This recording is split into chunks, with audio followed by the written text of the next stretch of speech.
Alrighty, let's roll, baby. Welcome in. It is a Monday Ringer gambling show with the East Coast Bias Boys, plus a very giddy, a very fired up Anthony Dabbundo after his Colts of the story of Sunday in the NFL. We have Joe House back in Washington, D.C. I got my guy Raheem Palmer after yet another wise wager winner. I'll start with the boys here in Los Angeles. Dabbundo, can you believe that the Indianapolis Colts, your Indianapolis Colts, are the toast of the town right now in the NFL?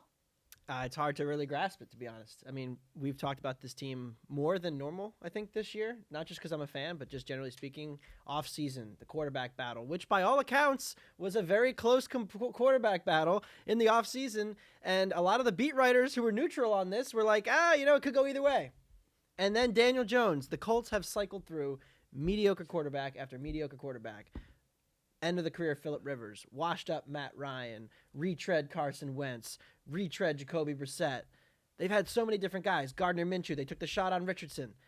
And then all of a sudden, one of their mediocre shots just turned into prime Peyton Manning overnight. The Colts have the best offense through 7 weeks since the 2007 Patriots.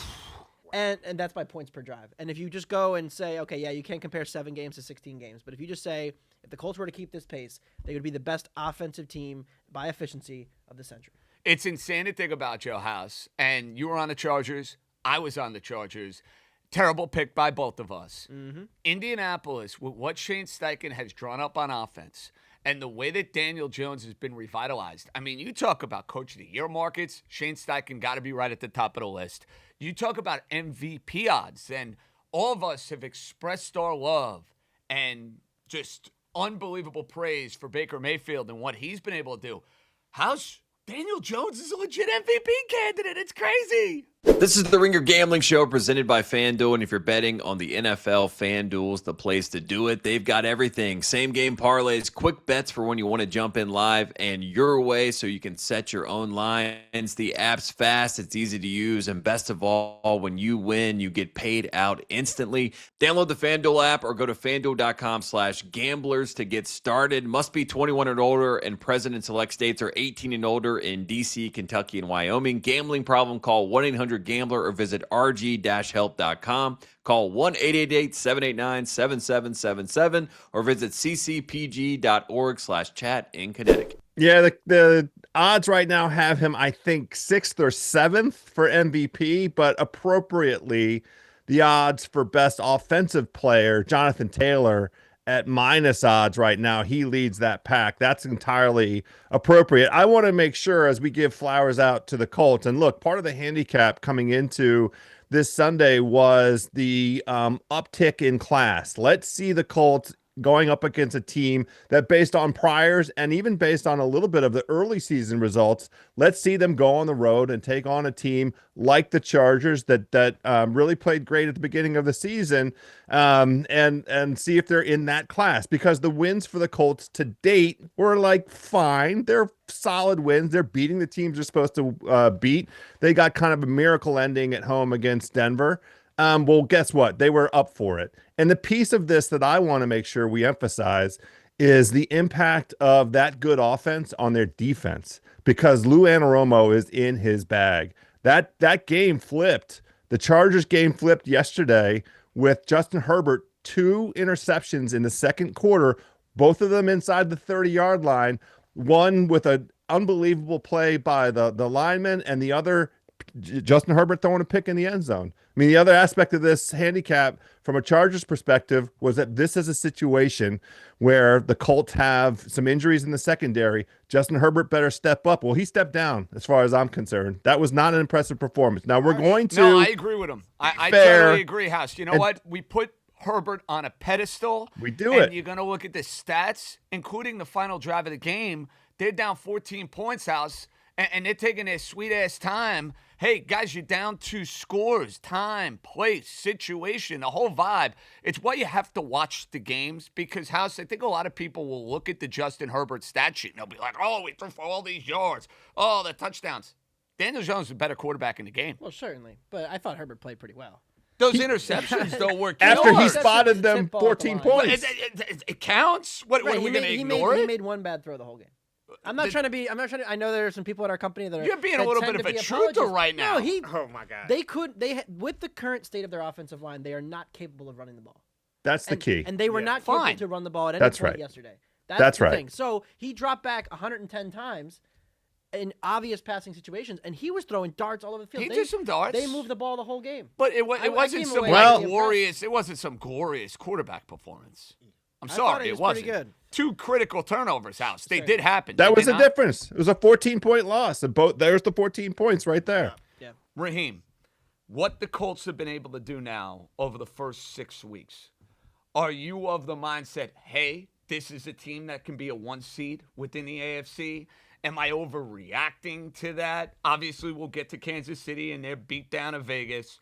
Buffalo, New England, whoever ends up winning that division is going to have probably an inflated schedule as far as wins are concerned. Are you ready to really sip that Kool-Aid at this point, or are you not there yet? Well, they play on the road against Kansas City. Yep. And I'm not willing to say that they're going to beat Kansas City. Fair. So that takes the Indianapolis Colts 1 seed out of it. And I think Anthony made the best bet. You know, he grabbed the Chiefs at 6-1 to get the 1 seed. Nice bet, by the way. Hey, we're not there yet. Yeah. Nice bet. And It's still a nice bet. I think they're clearly the best team in the AFC, clearly the best team in the league at this point in time. So I just can't get past it. And you were all over the Chiefs. Excellent pick. Mm-hmm. Vegas has their own set of problems there, as you proclaimed, one of the worst teams in the league. I think there are some others that would say, hold my beer. But Kansas City last year, they were winning all of these close games. They were finding ways to win, but they were not wowing you on the stat sheet. Is what we've seen from an offensive standpoint, you think a difference maker in this Chief team where it's, hey, they're putting up crazy points, the explosives are coming back. Now you throw Rashee Rice into the mix. Raheem, they're cooking with gas. Oh, yeah, without a doubt. I mean, look, you know, the last couple of weeks, they had a 64 and a 57% success rate. And then you look at them playing the Raiders, which is a divisional opponent, and that's a team that historically that they've kind of struggled with. You know, the Raiders have given them a game. The Raiders had like 3 first downs the entire game. So it's just kind of like this is a team that's just it's clearly a Super Bowl contender, clearly one of the best teams in the league, and clearly a team who, you know, and they don't even turn like historically look at the Andy Reid and Patrick Mahomes Chiefs, they don't even use their best plays in the regular season. So there's another tier that they can get to. Frightening. House, I'm glad I have a Super Bowl ticket. You know, it's funny. I placed it at the beginning of the year. I watch them lose to the Chargers in week 1. I watch them lose to the Eagles in week 2. And I said, man, I could have gotten a better number. I mean, after the 0-2 start, House, you could have gotten some crazy numbers on the Chiefs. Well, I'm just glad we had the conversation last week. We had Anthony Dabbundo put it to me and Cousin Sal on our Wednesday gambling show. Which would you rather have? The Chiefs at a 7-1 1 seed ticket or a 7-1 Super Bowl ticket? I mean, the answer is both, but let's just go ahead and grab the 7-1 Super Bowl ticket right away. That was the one for sure from my perspective, just based on the pedigree. And a lot of weird stuff can still happen in terms of the 1 seed. I mean, Buffalo still has an incredibly easy schedule. I hate to say this out loud, but, you know, New England also has the same incredible House, easy they schedule. do. Yeah, They do. I mean, there's an inside track here for a couple different teams, but and the Chiefs for sure, you look like they're cooking. So the 1 seed, weird stuff can still happen, but let me have the Chiefs at 7-1 for the Super Bowl for sure. Okay, your team. Yeah. Expectations now have drastically changed, right? Yes. They've Yes. drastically changed. Yes. Is it division? Is it winning a playoff game? Like, where are you, like, from your fan perspective of, like, what's going to be satisfying at the end of this? The Colts have not, been a division champion in 7 years. It's been a while. It's been Since a while. Luck retired? Luck. Actually would have been before that because the year that they went and won 11 games, they were a wild card team because they went on the road in round 1 to Houston. So they haven't won the division in a long time. That is a big thing. I know it's the AFC South, nobody cares, but yesterday was a huge day for the Colts. They still have pretty much all of their divisional games left. They have the Colts. They're going to play Houston twice. They're and going to be a Jacksonville double-digit twice. favorite against Tennessee. Tennessee, they're Buckle laying up, 2 baby. touchdowns, right? But so this division is not over. But yesterday was a big day with the Rams smashing Jacksonville, opening the door now for the Colts to have a full 2-game lead. And I think, I still have questions, and I think, what Chris Ballard needs to see now is that this team is one defensive move away from really being something. They need a pass rusher. You want Bradley Chubb? You want Jalen Phillips? How about They're Trey available. Hendrickson? He's also available. That's the name that I think the Colts, they've been doing some cap restructuring in the last couple of weeks. I think they're trying to figure out how can we get another big name in the books. Because you're right. Like, yes, the corners have injuries. Travarius Ward will come back at some point. Jalen Jones will come back. Kenny Moore did make a big difference yesterday. But even the linebackers in coverage, like Arondé Gadsden at 150 yards yesterday, they need a pass rusher. They don't have a top-end pass rusher. And without it, it's really tough to go up against Mahomes and Allen in the playoffs. So I think right now, like, it would be hard to make them anything worse than the second or third best team in the AFC. But when it gets to the playoff time, they need a pass rusher. Okay, I want to get to these Monday Night Football games in a minute, but before we do, there's 2 huge takeaways I got to hit on, House. Denver, Giants, game of the day, without question, without hesitation. I have 2 gambling takeaways. 1, the Giants, despite one of the worst meltdowns you're ever going to see at the end of a game, the kicking situation for them, having the kicker who couldn't make Rutgers, and all of a sudden he's kicking for you and you don't have confidence he can kick a 50-yard field goal, that's deplorable, and that's on Joe Shane. Bowen only rushing 3 guys at the end of the game, inexplicable, and Brian Burns was F-bombing him off the field basically as he's leaving Denver. That said, the Giants, I think, are going to be a pain in the ass to play the rest of the year. Jackson Dart is frisky. They can get after the quarterback. They had Denver, a top 5 defense in the league, beat in an ass whooping for 3 quarters. And I know my take right now. It didn't age too well on Twitter when I actually tweeted like with 10 minutes left. Wow, couldn't have been more wrong on this game. What an ass whooping.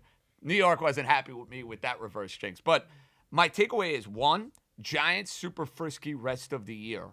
2, despite the fact that Denver is winning these games, House, and I know you're going to look at Bo Nix and people are going to say, oh, he had 2 rushing touchdowns. He had 2 passing touchdowns. He's Mr. Magic in the fourth quarter. He was terrible for 3 quarters.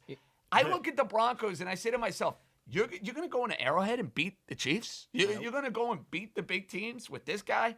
I don't see it. So on my 2 takes here, Giants being frisky, Knicks, fair? Of course. Yeah, absolutely right. I mean, the Giants, there was a big split of opinion I saw sharp and square with the Giants and Denver, and the square side was right. The public loved the Giants yesterday, and there was a lot of sharps out there that were like, you know what, this Denver team is a radically different class. You're putting a rookie on the road at Mile High up against that defense, and it was the handicap that led everybody at the beginning of the season to bet against Tennessee. Well, Denver didn't cover that game, and Denver didn't cover yesterday, and the Giants gave it everything they had. That was a combination. It doesn't matter. We don't need to rehash it now. Everybody's already got their opinions out there, but they invented a way to lose that football game, and it included that kicker for sure. But for sure, they have the basics in place. The Giants do. The defensive line is important. Andrew Thomas, his impact on that offensive line. Now, they have 2 running backs. Tyrone Tracy got loose for a touchdown yesterday. That's that's a nice young backfield. And Jackson Dart is a gamer. I mean, that dude, he's got it, House. Yeah. He's got it. It's it. It's just the intangible. Listen, it's watching. This Spencer is what I mean. Rattler doesn't have it. Hey, he's throwing to Wendell Robinson and Theo Johnson. And Raheem, he's making magic. Like, I look at the Giants as, look, they're not going to be a good team this year. They're going to be a 5 or 6 win team. But they're going to be frisky, I think, in a lot of these spots where they're an underdog. Oh, yeah, without a doubt. And then you got Scatterboo, who can just break tackles. And, he can catch passes out of the backfield. He can run the ball. Like, I really like Scatterboo. So it's just, they're definitely going to be frisky. And, you have a pass rush who can get to the quarterback. And I think that makes you dangerous. But... Yeah. I mean, ultimately, I do think we kind of have to slow our roll on Jackson Dart. He was 15 of 33 yesterday, 83 yards. It wasn't like, he had a 67 QBR. It wasn't like he was just like all-time great. No, I get that. So yeah. I do think there's going to be spots to play against the Giants. and one might actually be Maybe this next week. week against the Eagles in a revenge spot. But I know I'm you not want laying 7 with Philly right now. After yesterday, we could talk about it. But Which, by the way, Merry Christmas for that one. With the No, Eagles and the we'll Vikings. talk about that game at some point. I thought that was fascinating. I want to talk about Denver. I'm going to list some teams that have a better offensive success rate than the Broncos this season. New Orleans. Yes. Ha! Oh, it gets worse. Jets. The Bears. No, they don't. Yeah. The Jets have, but Success rate. a lot of that's got to Success be in the rate. garbage time that Sure, Fields had sure. week 1 and week 4, correct? the Well, Cowboy week game? 1 they were actually pretty good, I know that. and then week 4 was in the mix there. Even week 5. But here's the thing. It's so funny because if you mention success rate, there's lots of teams who are better than them. But if you mention EPA per play, they're middle of the pack. Right. So the Broncos are generating these explosive plays, like, the one where Bo Nix runs and scores a touchdown. Whereas, like, some of these teams who are at the bottom of the pack of success rate, they're not generating anything. They just suck. Giants on the list, by the way, higher than the Broncos. Raiders higher than the Broncos. Bears higher than the Broncos. Passing success rate, just dropbacks. Giants also higher. So yeah, I just can't get there with Denver. Just the offense from a the down and defense down perspective. can be great. Top 5, Yeah. sure. If you're not at least an above average offense, I can't take you seriously as a contender in the NFL. They're not a contender. I'll say this. From a down to down perspective, the Broncos stink. But they're going to make enough plays offensively to where they're probably going to be a playoff team with that defense.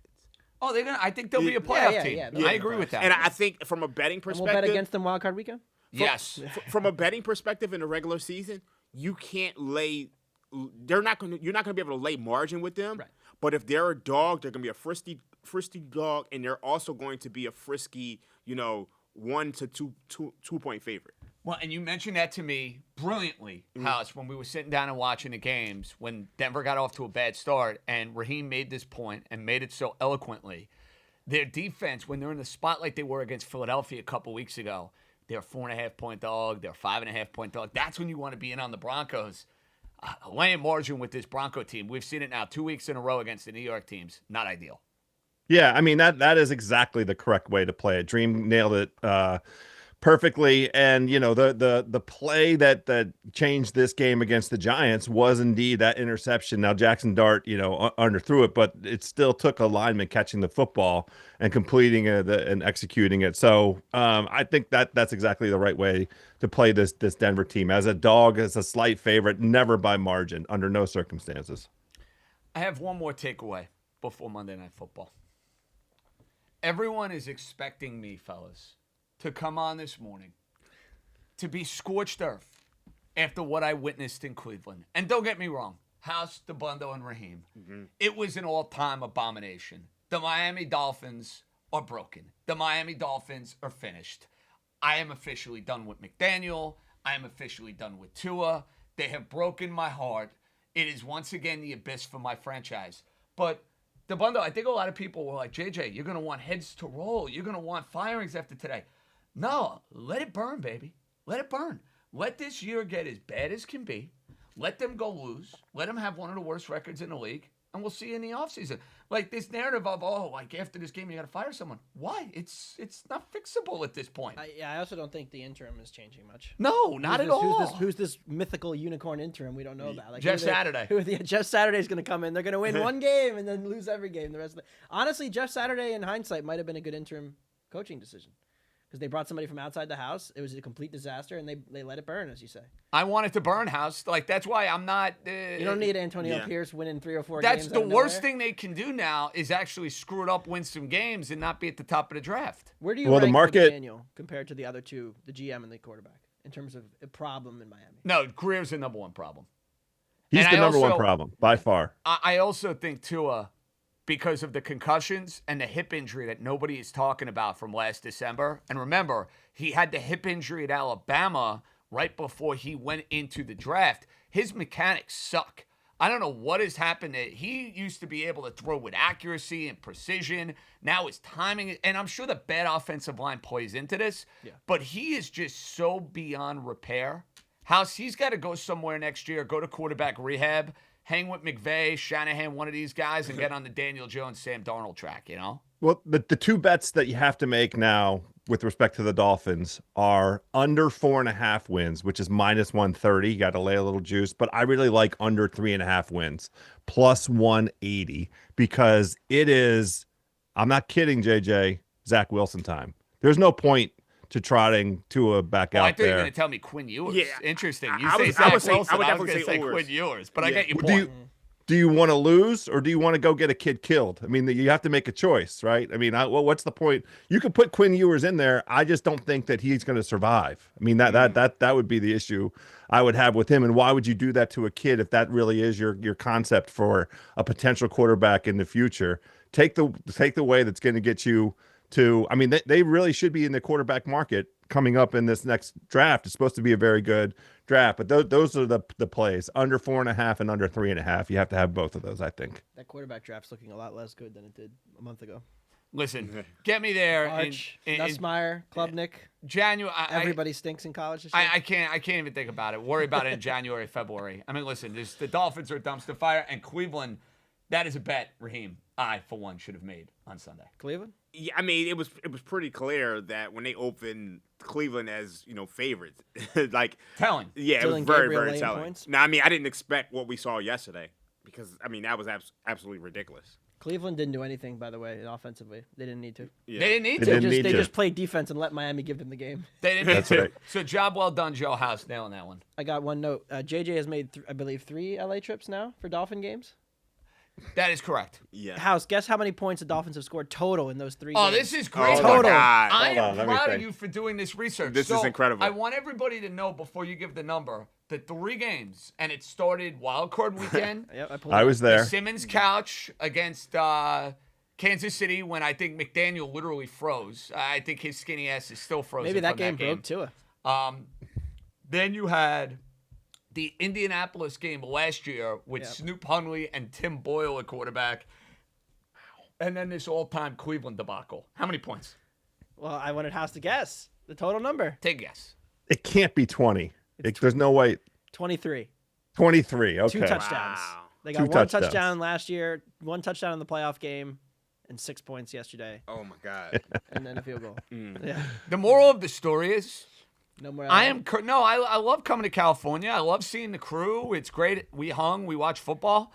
I should take that week from betting off. Every time I come to California, I am cursed with wagers, and I am cursed. The only silver lining I've had from a sports perspective is I did see the Yankees go to the World Series last year when I was in California. Stefan and I celebrated the Juan Soto home run, which was a year ago yesterday, believe Yes, it or not. Game 5. Now the Juan Soto of the New York Mets, which is a story for a different day. But other than that, it's usually misery for me. All right, boys, let's get to Monday Night Football. I can't wait for these 2 games. We also have a Game 7 in baseball, which I'm very fired up about.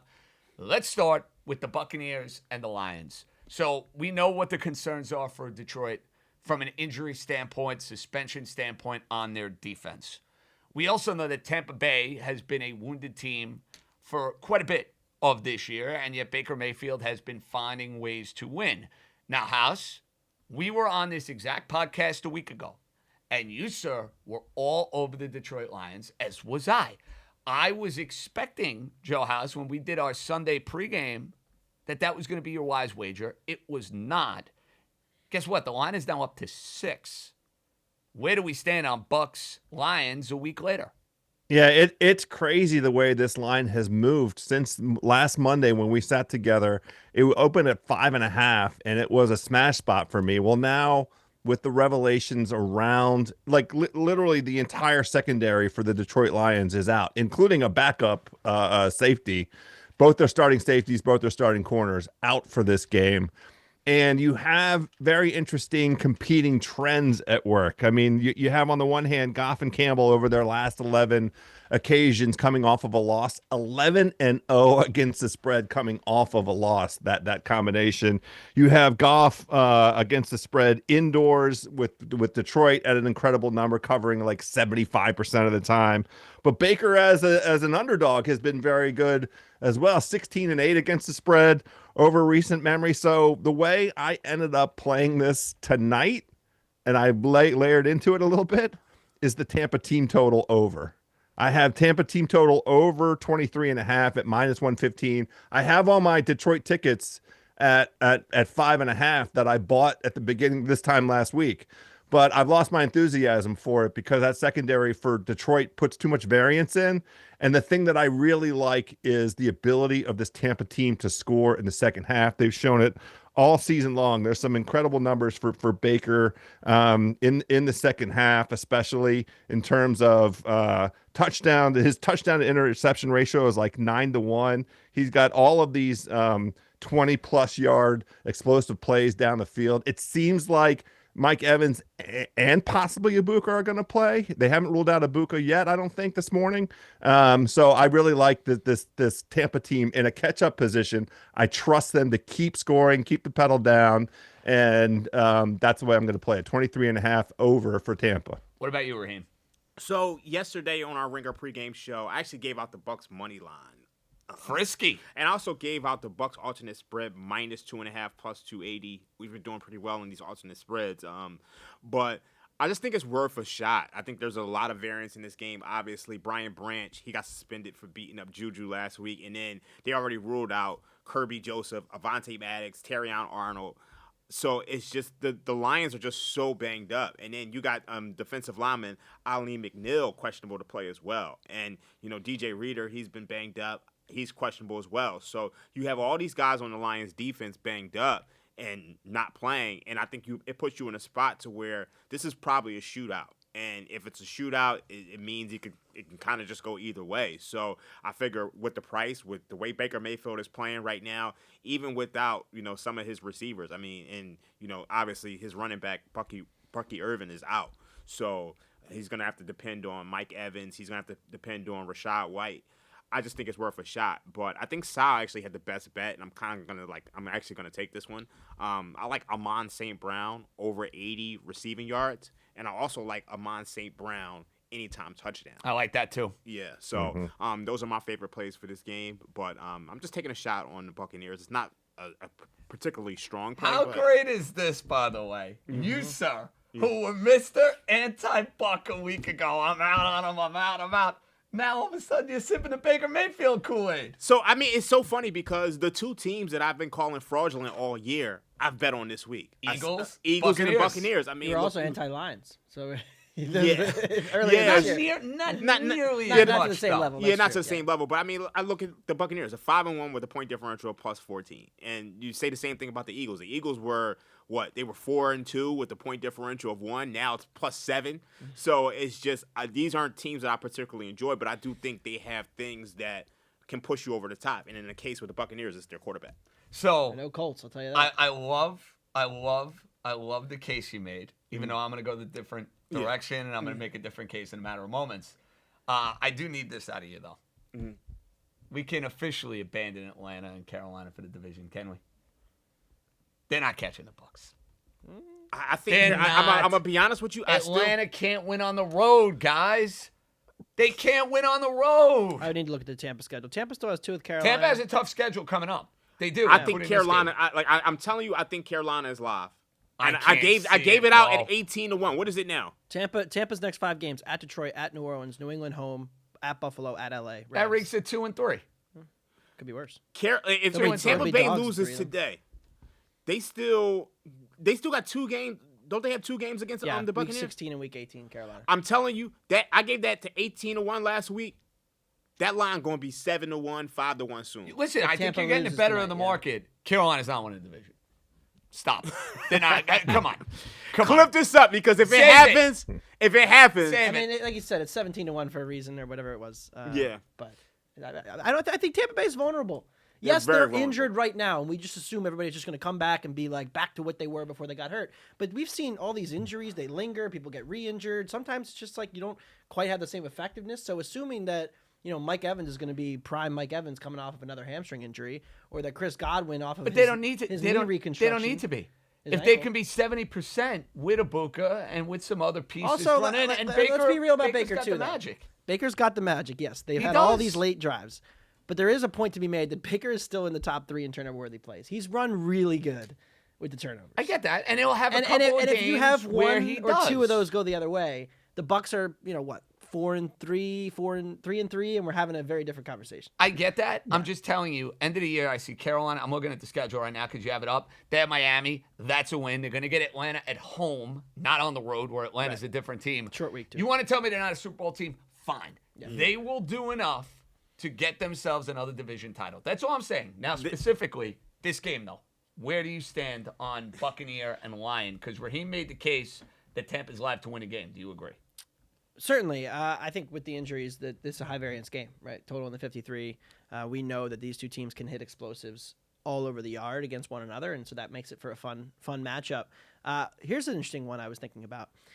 Think about last week and Jared Goff, and they drew up that touchdown for Goff, and then it got called back. And Dan Campbell had this kind of spat with the league about whether he was, correctly informed or not. He's 12-1 to score tonight. He's 80-1 to be the first touchdown scorer. Jared Goff.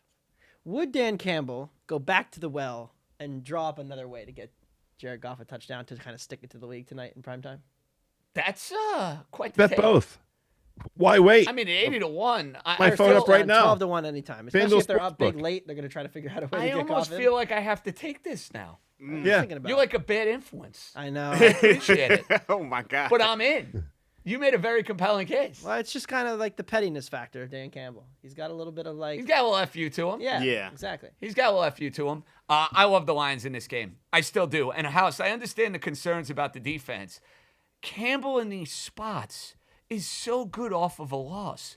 The Lions at home in that building, they're rocking, they're rolling. They're just like this well-oiled offensive machine. St. Brown, I included in my SGP. We did that on the Ringer Sunday pregame. I think you can play him 70, 80, 90. I think he has a big day. Cade Otton is somebody I'm targeting. Prop Prince alert. Jastremski. We were red hot with the anytimes. The tight ends were good to us on Thursday. They were. Going back to the well. Cade Otton with an anytime touchdown for the Bucs. And I laid it at 5.5. I still would lay it at 6. I think this is a step back game for the Buccaneers. And I think it is a step up game for the Lions. I think the Lions win by 2 scores. So I am on Detroit. I am laying the number. Now, game number 2.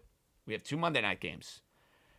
This game is like Anthony Dabbundo's wheelhouse, House and Raheem, because have to be on Seattle, he right? loves Seattle. Dabbundo's second team is the Seahawks because he loves the head coach.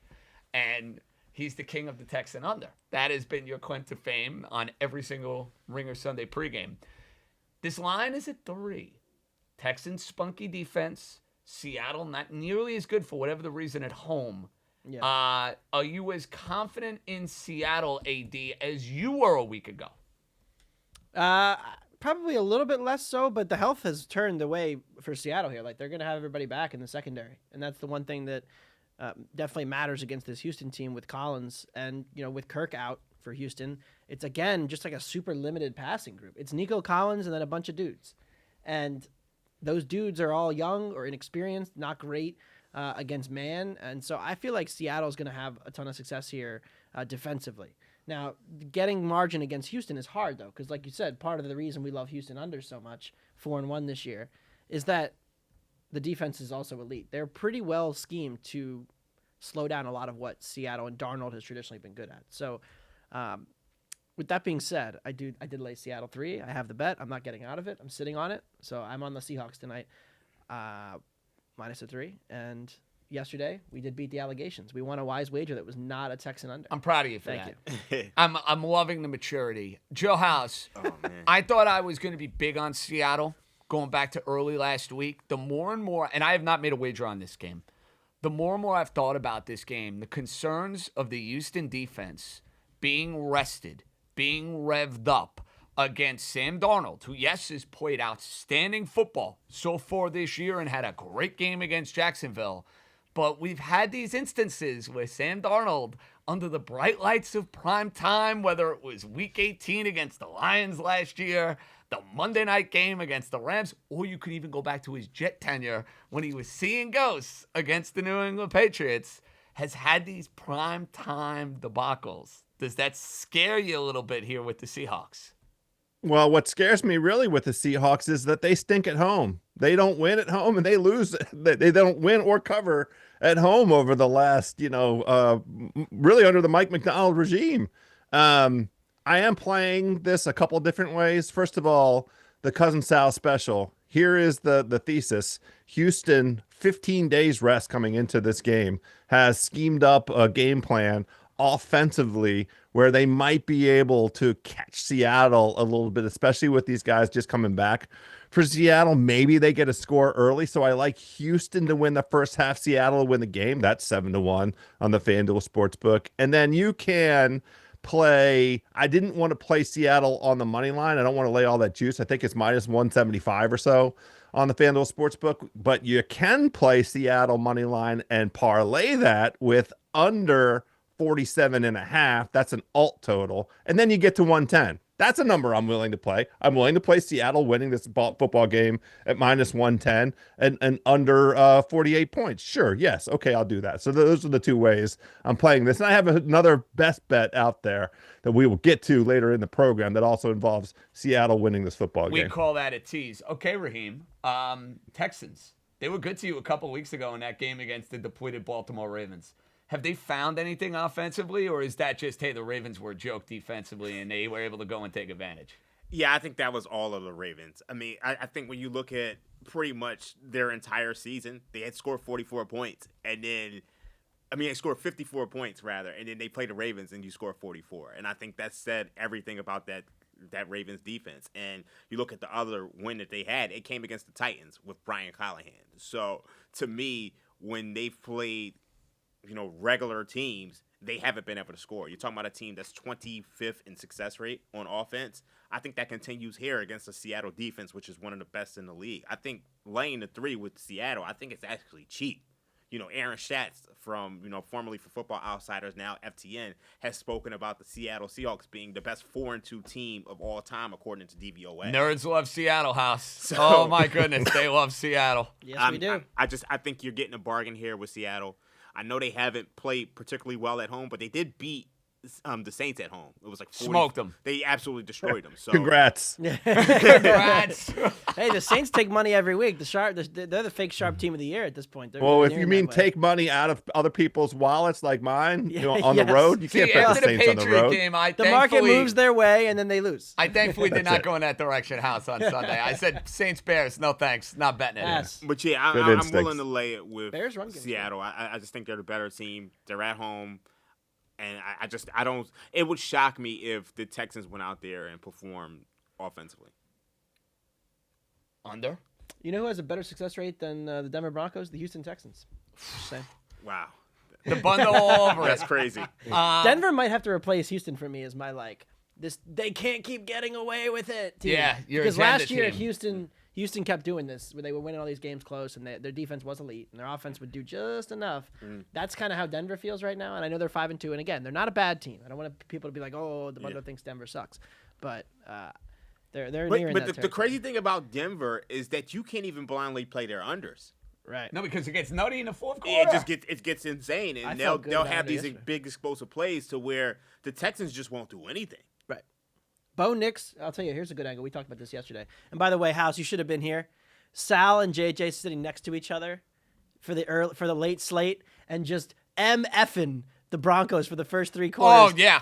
Language I am not going to use And then, here on the Ringer our Gambling NFL Show. editor, Lindsey Jones, her daughter was in the office for a brief No. period. Though I did not curse in front of a child. No, I was Do going to not say that. I And, was on good JJ says, I'm not going to curse because there is a child in the room, but this team stinks. He was just, it was Oh so my great. God, that's it was so funny. hilarious. Raheem and I were trying not to laugh 2 rows behind him.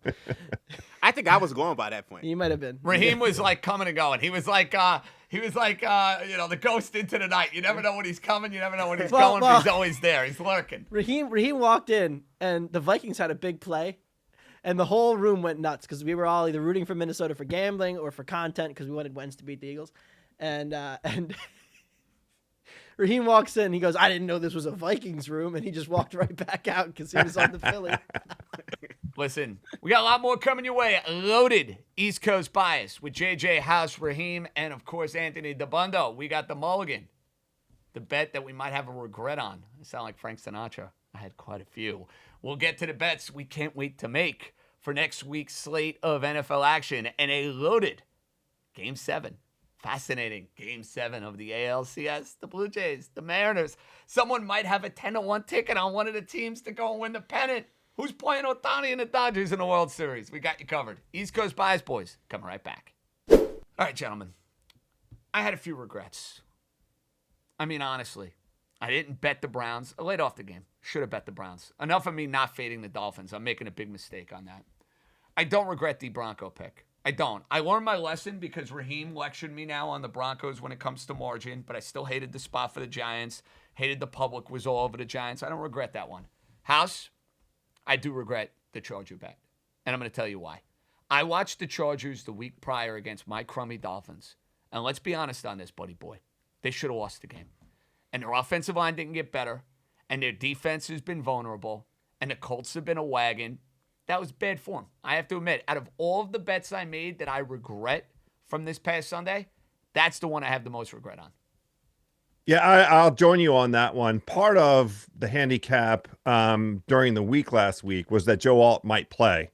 He had been in limited practice. So when Simmons and I put this in the Ringer 107, we had Alt penciled into the lineup. Now, over the course of the weekend, here is the regret with a capital R. This is an all caps regret.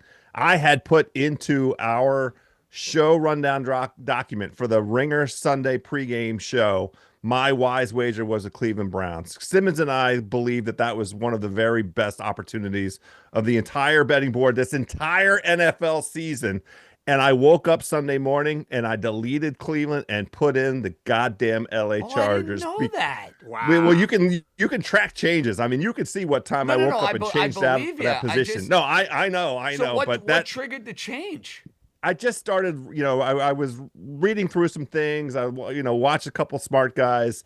And really, at the end of the day, it was the way that the Colts played against Jacoby Brissett and the Cardinals. I thought that the way that the Cardinals were able to exploit the secondary for the Colts, that we were going to get a real Herbert performance that was going to be a continuation of that. They showed a vulnerability at home, the Colts did, that they buttoned it right up against Herbert and really the inability of the Chargers to establish the run whatsoever. I knew I was cooked after the first couple of series. Like, first of all, that Chargers defense could not stop the Colts. Like this is a game where the Colts are going to score every time they touch the football. Can the Chargers keep pace? Well, the 2 turnovers by Herbert in the second quarter basically was the difference in the game because you guys went through all the stats. But I'll say this: I don't regret the Saints bet against the Bears. Now, I've learned my lesson. I'm not betting on the Saints on the road anymore. I learned no more Spencer Rattler. Learning a lesson. Yeah. Exactly. That's learning a lesson. I'm proud of you. No more Spencer Rattler. But you know what? The handicap wasn't wrong. The Bears really do stink. They really are not very good. I will be looking very forward to the opportunity to jump on the Ravens this coming week 7. I'll just leave it at that. Any regrets for you, by the way? Yeah, about 4 minutes in, I knew the over was dead in the Sunday night game. Understandable. Oh, man. See, I'll be fair. I was doing New York at this time, but I could just tell from doing all of my Giant and Jet reactions and peeking on the bottom of my television. I was like, oh, this Sunday night game's off to a riveting start. Yeah, it was just too much running the ball. And I bet over 45.5, close 47. Look at me. I'm like, I got my CLV in pocket. Wrong side from the start. I mean, that game was basically run, short pass, run, short pass, punt from plus territory, a turnover in plus territory, and then the game was over. I mean, it was 3-0 after one quarter. So yeah, it was a bad bet. And, Raheem, any? Yes, the Jaguars by far. And here's the no thing. more London games. Hear me out. For me, No more London games. It's not even about the London games. It is for me. For me, it's about the Jaguars. The Jaguars are not good. I mean, they're 4-3, but when you look at the 4 wins that they've had a combined. The other teams have had a combined 10 turnovers, maybe 11. And when they can't just hit the pick 6 button and get a pick 6, they do not win games. And even when you dig in under the hood for some of those games in which they've played, the game against the Texans they had the ball under 2 minutes to go with a chance to kick the field goal to take the lead, and they fumbled the ball at the 10. You look at the Chiefs game. The Chiefs throw a pick 6 when they're at the 1-yard line, and then Trevor Lawrence falls and literally gets back up and runs for a touchdown. It's just like they've had so many wins to where they were just fortunate. Even the 49ers game, 49ers got the ball at the 50. Brock Purdy gets sacked fumbled, and that's the game. So this Jaguars team is not good at all, and I kind of overvalued them just because we know that London is their home. It is. And they went out there and they just didn't even compete. I mean, the last 2 weeks, they haven't really competed. I mean, you look at their game against the Seahawks, they got sacked 9 times. And this is also a team that it probably leads the league in drops. It just feels like every possession you're watching them and the receiver is dropping balls. So, and then Trevor Lawrence just isn't the guy for me. So I think going forward, I mean, obviously they have the Raiders next week, which is probably an easy win. But then they have the Texans, Chargers, Cardinals, Titans, Colts, Jets, Broncos, Colts again, and then the Titans. I don't see how this team is a playoff team at all. Not good for my wallet, considering penalties. I bet Jacksonville would make the playoffs. I bet them to win the division. That takes a major hit after what I saw in London. Okay, card coming up. House, you kind of hinted where you were going. Perhaps, maybe it's a different direction. The bet that you can't wait to make for next Sunday, Monday, or beyond, what is it? 2 games circled. One is this phenomenal Pittsburgh-Green Bay game where Pittsburgh is an underdog at home with Aaron Rodgers with an opportunity to try and show the world. Sunday night island game that, he's in the right place at the right time. He looked very good against the Bengals. He sure did, House. He was slinging it. The old man was slinging it on Thursday. I mean, you know what? The only thing they're missing is a wide receiver. That if George Pickens wasn't in Dallas, I mean, boy, oh boy, imagine what that Pittsburgh offense might look like. But this is, to give shout out to Brandon Anderson and the Action Network. This is a Tomlin rah-rah spot if there ever was one. I think the number is around 3. I'll play it at 3. I hope it gets to 3.5 at some point. I'll gobble up 3.5. And I got to have the Steelers on the money line in this situation as well. Oh, the Green Bay Packers are just, I love it. Come House, on, man. You read my mind. I've been sipping the Steeler Kool-Aid with Aaron going there because of the way things work in the Jets' cosmic universe. The idea of Aaron Rodgers now going and playing with Mike Tomlin, even at his advanced age, you were not going to get last year's version of Aaron Rodgers. And we keep talking about the Packers. They are not passing the sniff test. I know their metrics may grade out fine. I know you want to tell me there's a next level this team can get to. There's a lot of truth in that. I have not been overly impressed watching them. I am betting Pittsburgh as well. I think they're winning the game. I think Rodgers is making a statement. I am all over this. So, boom, we're in lockstep agreement on the Steelers. Can't wait to bet it. You did mention another, though. What's the other? I am on this Falcons team. No, wait, is it the Falcons? Yes, of course, it's the Falcons. You have to get Falcons at 7. You're going to have to buy the point because it's not going to move. It opened at 6. We're talking about the Falcons at home against the Miami Dolphins. Bijan's going to run for 250 yards in that game. As long as the Dolphins came out this Monday and said, we're not changing a goddamn thing. Coach, every personnel, it's all, we're going to run it back. Then you have to get on their opponent. Anything at 7 is fine. What about it 7.5? You okay with that? I don't want. Maybe I'll get there, but I mean, I just want to buy the half point now while it's still relatively cheap at the beginning of the week. Falcons is the play for sure. Okay, Dabbundo. The New York Jets.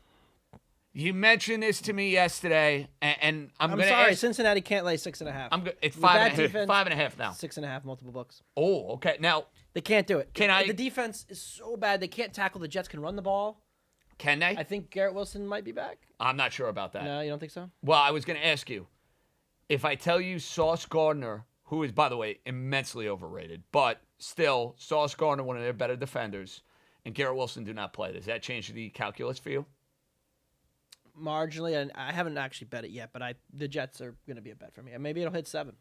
But there's no way with the Cincinnati defense that all of a sudden, because Joe Flacco had one good game against a pretty bad Pittsburgh defense, that all of a sudden I have to dramatically change my opinion of this Bengals team. I mean, they were just +6 at home against Pittsburgh.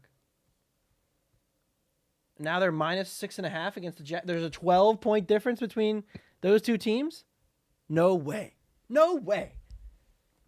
There might be. There can't be. There can't be. Dabbundo. Pittsburgh is an average team. The Jets would be worse than Pittsburgh's last a little year's better Titans. than average. They're a little better than average. So my model I don't has think my they model are. has Cincinnati 6.95. Yeah. I'm like, and again, everything you might be saying has mathematical and analytical value. I do have to remind you again That I'm betting on the Jets. you're betting on the Jets. I'm letting you know because, hey, there were a lot of people out there who liked the Jets against Carolina this week. Couldn't Well, they believe were it. in the game. The Jets pretty much take money every single week. They were the latest undefeated team or winless team to close a favorite in like 20 years. They closed a favorite. We don't even know who the quarterback is. Aaron Glenn says he doesn't want to make Well, rash decisions. I'm going to tell not sure you. it matters. No. Fields should start in this game. For you want Tyrod Taylor to start. No, I want Fields. I totally disagree. The running you game want against a Cincinnati. quarterback who can complete the forward pass. Tyrod wasn't doing a great job of that. I mean, he threw a couple of picks, but at least completed the pass. Justin Fields threw for 40 yards in the first half. I think if Tyrod Taylor had started that game, they win that game. I totally agree. Because I think when he came in, Totally agree. you started seeing him pressing. Like the picks that he threw, they were all deep and bombs. Horn made a couple of amazing Horn did make a defensive couple great plays. He did. Yeah. He did. The Carolina secondary, we have to start a conversation about them. They're actually pretty good. Looks like Bryce Young's out, by the way. And y'all telling me I'm crazy for wanting the 18 Carolina to 1. secondary is legitimately good. I still think you're. I'm I love you, surprised but he you're a didn't little get crazy. fired, Elijah Evero, but he's because of how bad they were last year. But And now watch, he'll end up They're being not a bad defense. Watch, he'll end up being the coach of the Miami Dolphins. Go from being fired to end up being the coach of the Dolphins. Okay, so you want to get involved with the Jets? Green Bay is interesting. I want to talk about Green Bay because Oh, so you want to go the other way on our I have game. them rated as the best team in the league still. But do you understand my point about the sniff test and the eye test watching them on Sundays? Do you know why they don't? This is my opinion on why they don't. Let's hear it. They have now played back-to-back games against inferior teams, Cincinnati and Arizona. And those games were closer than expected by score, by the way the games played out. The defense is struggling to get off the field. So you look at drive series conversion rate, which is just how often do you give up a 1st and 10 from 1st and 10. Last year, the Green Bay defense did struggle in this metric. The first few weeks of the season, they were dominating and getting off the field and forcing punts quickly so that they could get their offense back on the field. They've barely had offensive possessions in the last 2 weeks. They only had 4 possessions in the first half of the game yesterday. They had 4 possessions in the first 35 minutes against Cincinnati because their defense cannot get off the field on 3rd down. And we finally saw Micah Parsons have 3 sacks yesterday. But right now, Green Bay's defense by drive series conversion rate is league average. So you're able to move the ball, keep the chains moving, bleed the clock. And when they're a big favorite, that's a problem because you can't get the margin. But with the line at 3 and me thinking the Pittsburgh defense kind of stinks, if it's still 3, I think I'm going to be against Joe House again. I hate this. I hate being it's against fine. Joe House. It's fine. House, I'm with you on this one, buddy boy. Rah-rah Mike Tomlin. Aaron Rodgers' revenge. This is Aaron Rodgers' first game against the Packers, by the way. Yes. Did not play Yes, him. it is. I actually have something Yes. on this game. I want the over 44.5. You think Great. I think that's Done. good I too, think yeah. that's going to I already bet it. Good Love play. this. Yeah. I think there's No, going to be I a might lot bet of it points. better I than think Green when Bay. you look at Can you throw that in for me? I can. Yeah, I can do it right now. I think when you look at Pittsburgh, When I'm back in a legal the betting thing with state, I can do it. Pittsburgh is Yeah. that their defense isn't the same. They're 25th Nope. in EPA per play, and they're 18th in success rate. And you saw Joe Flacco throw the ball all over them last week. And I think that's something that the Green Bay Packers, if they get offensive possessions, they can duplicate. So that's one that stands out to me. And the other that stands out to me is the Minnesota Vikings +3. I think you kind of got to grab that right now. You look at that game against the Eagles, even the red zone 6 times, 1 for 6 in the red zone. Obviously, Carson went through a pick 6.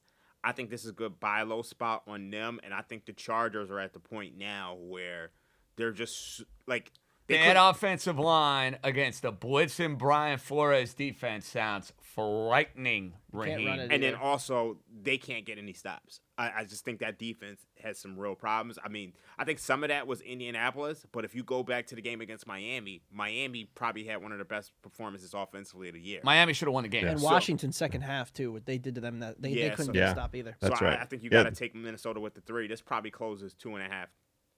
The other thing to do then, Dream, is to take a look at the miss the playoffs market, because this whole crew, all 4 of us, pretty heavily levered into the Chargers to miss the playoffs. And if I look, actually tell me this live. So we're giving up? Hold on, you tell me this live. We're alive. well, we better get into this right now. I mean, we all bet it preseason. Yeah, I thought I was dead after 3-0. I already scratched that. Here's as an a L. crazy thing. If It's you go expensive. back and listen to that preview pod, it feels like we were on point Because of because the offensive line. No, it's not just with the Chargers. Hear me out. We said we like the Chargers to miss the postseason.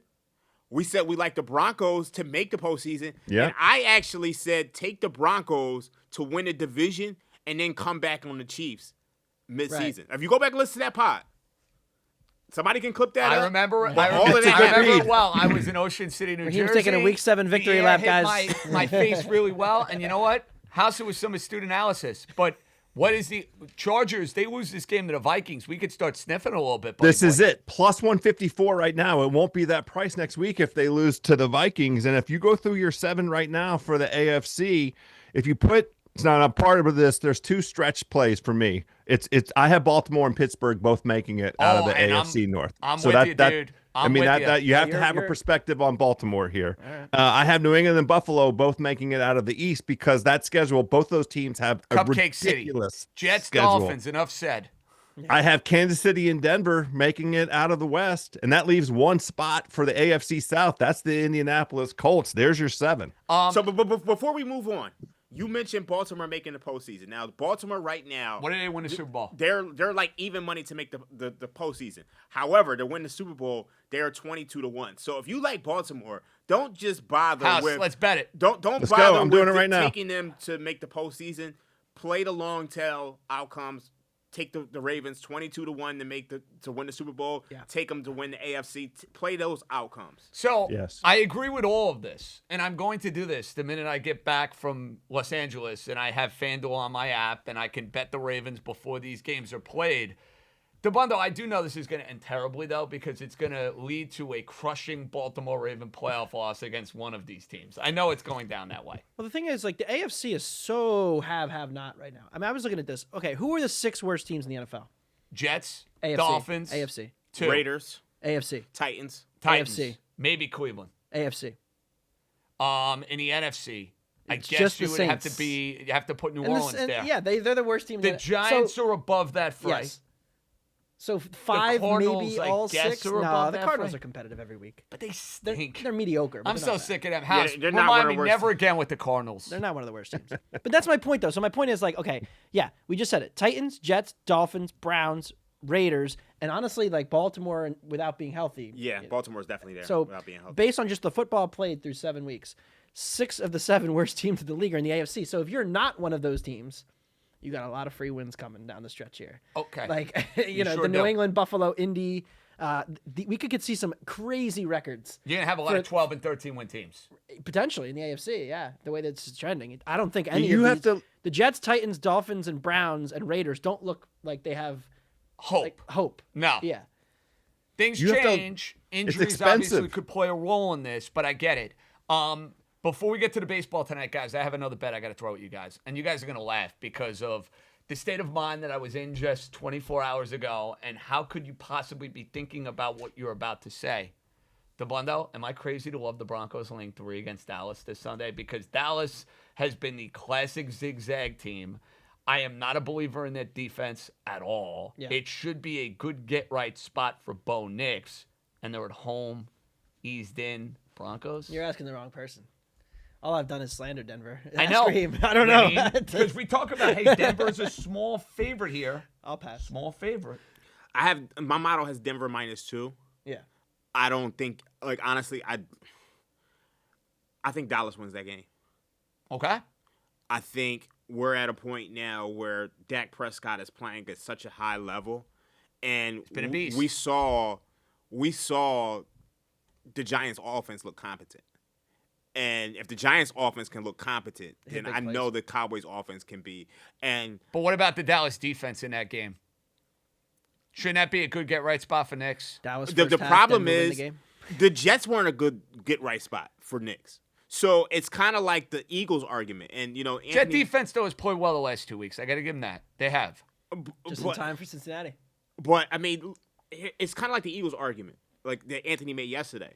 It's like I mentioned that I felt like the Eagles would have a good running game against the Vikings defense, and they still couldn't put it together. And I think it's going to be the same thing with the Broncos. Like, even when you look at some of these games in which the Broncos have played weak defenses, even at the first half against Cincinnati was kind of in it.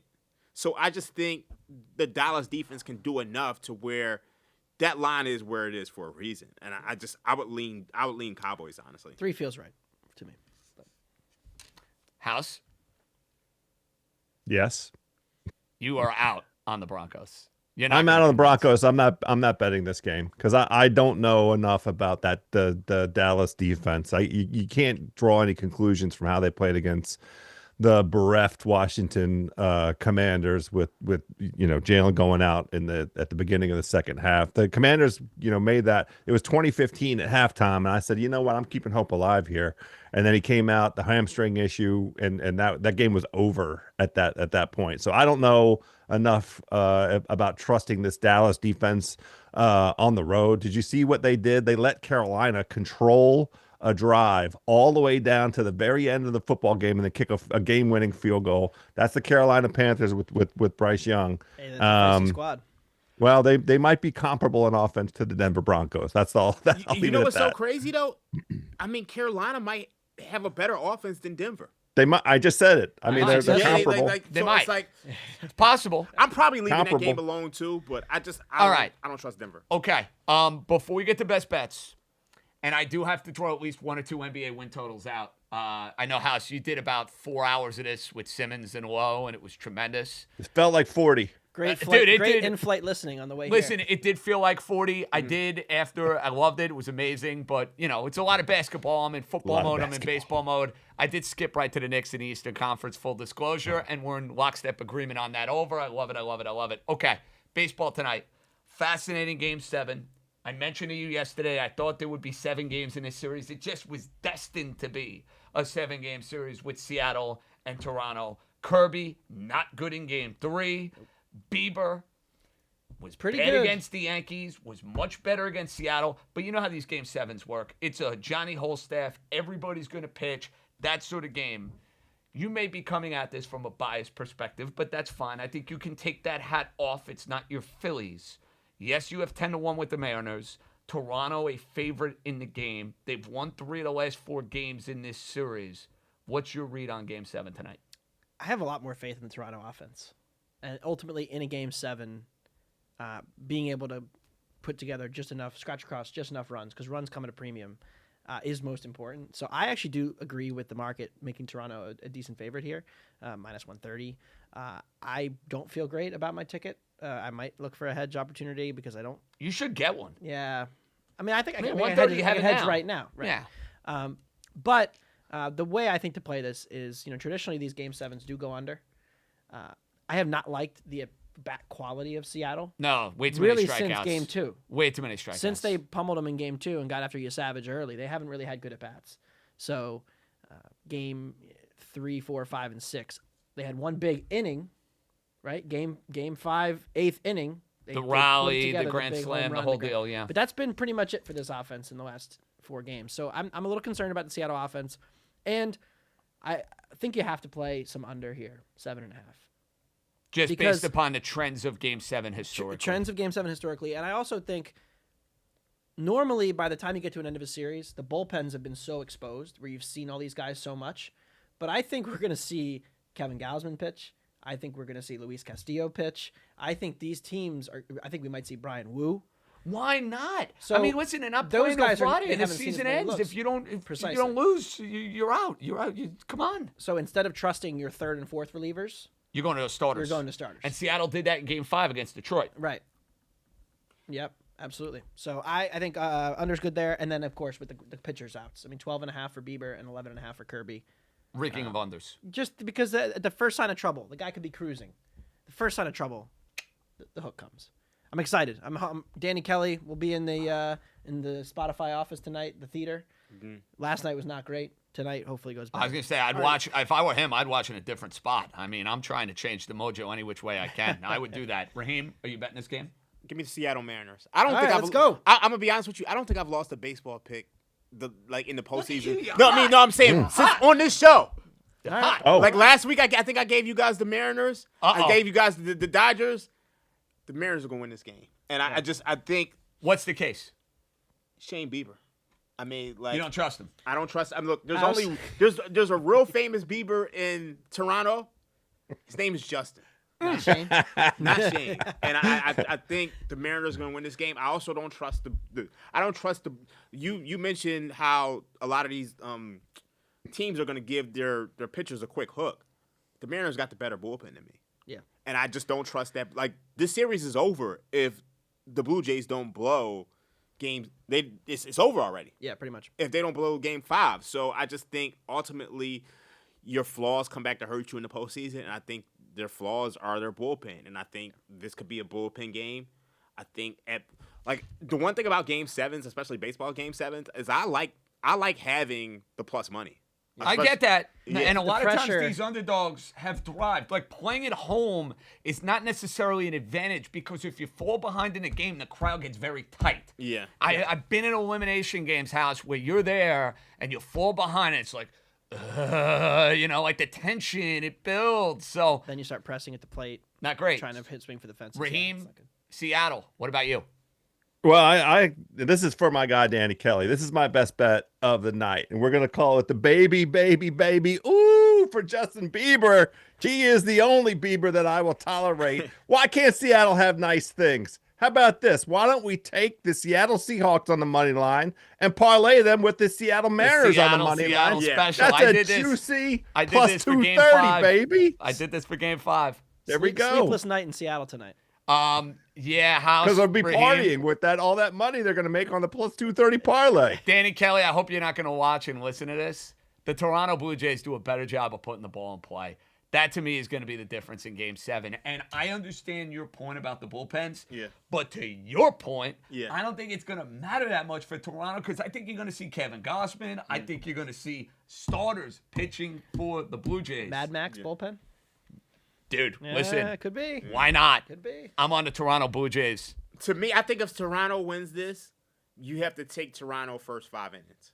I don't see it. I don't see a scenario where Toronto isn't up after 5 and they win this game. I don't see a scenario where, all right, Toronto's coming back and winning this in the 7th Fair. or 8th or a Joe Carter situation. You think it's a wire to wire? Yeah, I think that, like, if Seattle wins this, they can come back. Whereas, like, if Toronto wins this, I think it's From ahead. yeah. Before we do best bets, House, I know you're sick and tired of all these NBA totals because you did it for 4 hours. I get it. I am not sick of the So you have a couple you want to share before we say goodbye? Good, so do I.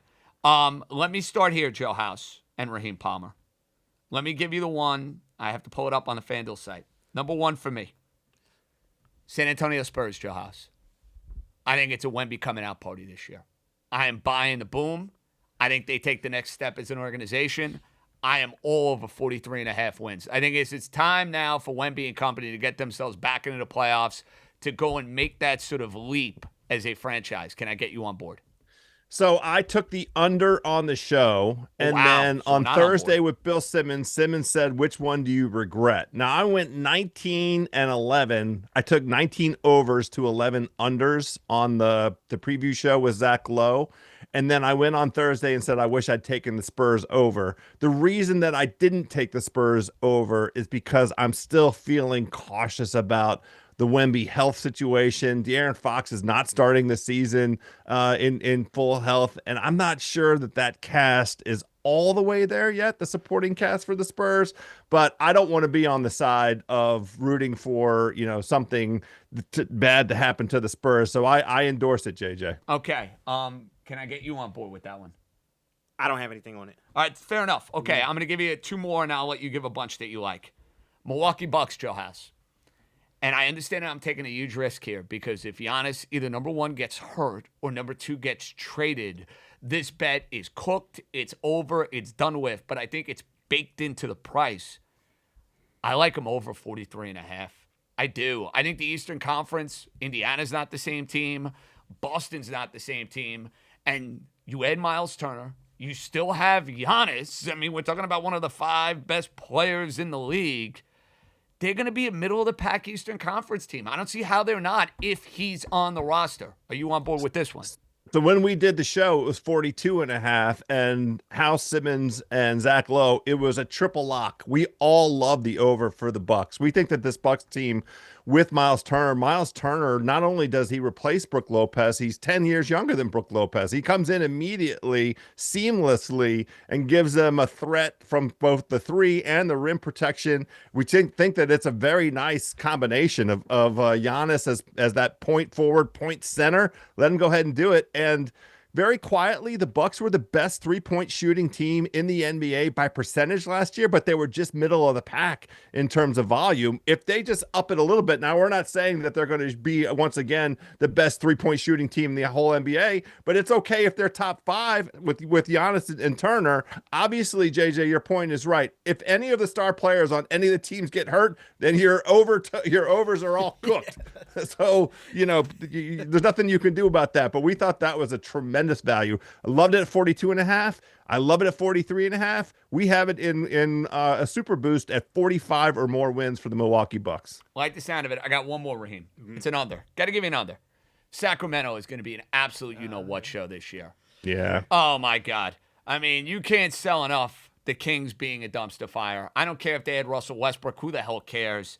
34.5 under house. Sign me up. Wow. So that number keeps going down, down, and down. The market agrees with you. I think when we talked about it, was 36.5 maybe. We all took unders. I think this is the problem. Like, why are we running back the 2022-2023 Bulls? Was that that it's team a terrible was team in a conference, by the way, where you're not going to be able to get a lot of wins. That's the problem. Issue. Yeah, that is literally the issue. That conference got better over the course of this offseason. And what is the direction of this Kings franchise? What are they doing? How do they intend to compete with the other top 10 teams in the conference? It remains a giant mystery to all of us. Okay, Raheem, I gave 3. Mm-hmm. All right, let's go with the Miami Heat. Over 38.5. This was 36. I really like this one. Obviously, you add Norman Powell to the roster. It gives you more of an offensive punch than they've had in years past. And then, obviously, we know Tyler Herro's banged up, but Norman Powell should be able to, hold things down. I love, just the culture of the team. Jaime Jaquez, Khalil Ware. Great Spoelstra. You got Duncan Robinson. You got Duncan Robinson. You got Precious Achiuwa. You just have a lot of pieces that should allow this team to be, a solid playoff contender. They were 37-45 last year. I think with Norman Powell, I think the things should improve. So I think 38.5 is a little bit short. I also like the Toronto Raptors. I think they're going to be a very feisty team this year. I like them. I don't know if that line is still 37.5. FanDuel's down right now, but I like them over. I think they should finish with like 40-plus wins. That stands out to me. Also, I like the Houston Rockets under 53.5 if you could find that one. KD's going to tweet at you again. The loss of no, Van Fleet's a huge deal. Yeah, I just think they just don't have the playmaking. Kevin Durant is getting long in the tooth. Me and him have had our back and forths, including a 5-6 hour conversation. Great, he's a coward. He didn't want to come and play for the Knicks. Okay. I'm not going to go that far. No, I will. I'm glad he enjoyed his irrelevance in Brooklyn for a few years. Good for him. But I'm gonna stick with those 3 for right now. But I had to do it. I know. Those are the 3 that really stand out to me. Also, let's go Cleveland Cavaliers over. I think they're Cavs and the Knicks are gonna win a lot of games. 56. Don't you think? Yeah, 56.5 wins. Like honestly, this is a 60-win team. I think what they do in the postseason is a lot different from what they're going to do in the regular season. But, yeah, 56.5. They're probably going to be a 58-60 or so. I'm right there with you. Joe House, one thing with the Nick over that you might want to watch, and I know we're on it, and I'm going to bet it.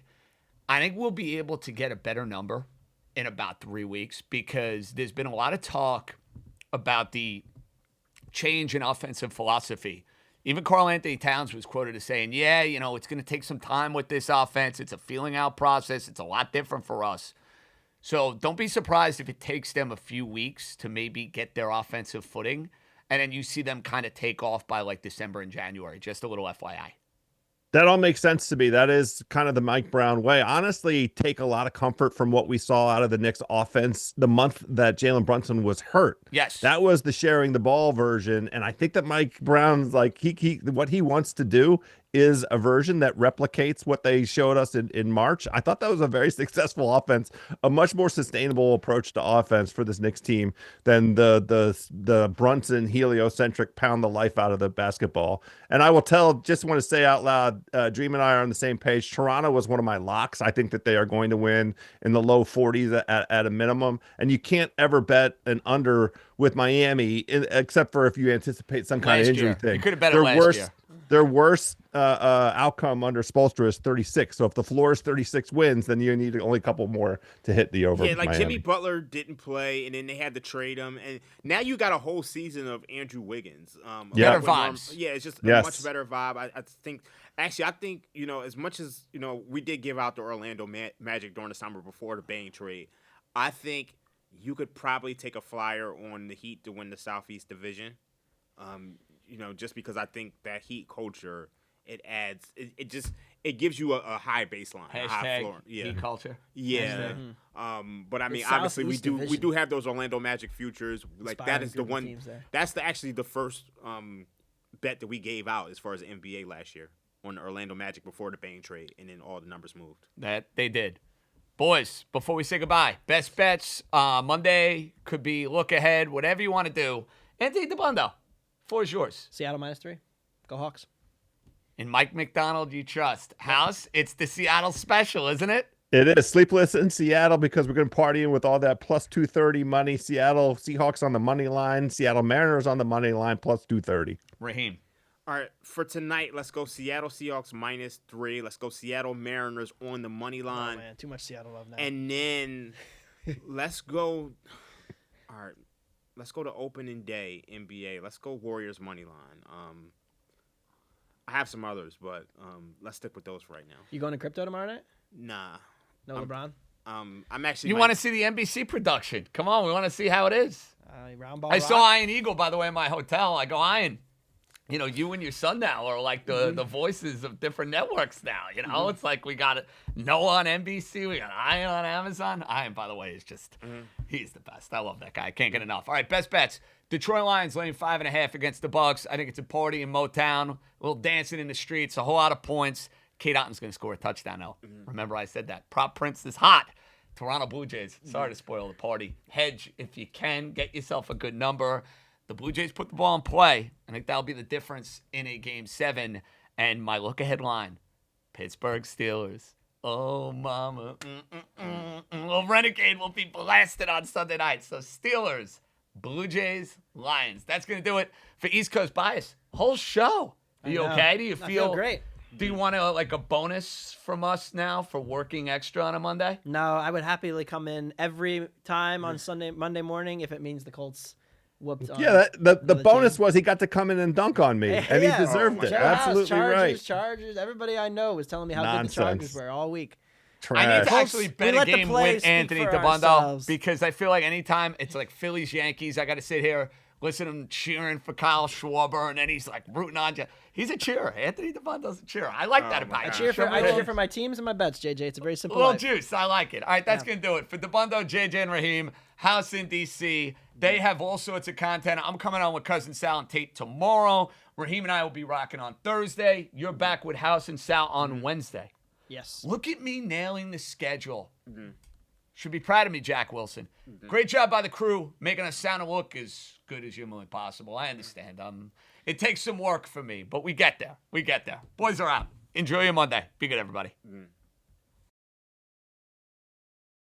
Must be 21 or older and present in select states, or 18 or older and present in D.C., Kentucky, or Wyoming. If you have a gambling problem, call 1-800-GAMBLER or visit rg-help.com. Call 1-888-789-7777 or visit ccpg.org/chat in Connecticut. You must be 21 or older and present in select states. For Kansas, in affiliation with Kansas Star Casino, or 18 or older and present in D.C., Kentucky, or Wyoming. If you have a gambling problem, call 1-800-GAMBLER or visit fanduel.com/RG, 1-888-789-7777 or visit ccpg.org/chat in Connecticut, or visit mdgamblinghelp.org in Maryland. Hope is here. Visit gamblinghelplinema.org or call 800-327-5050 for 24/7 support in Massachusetts, or call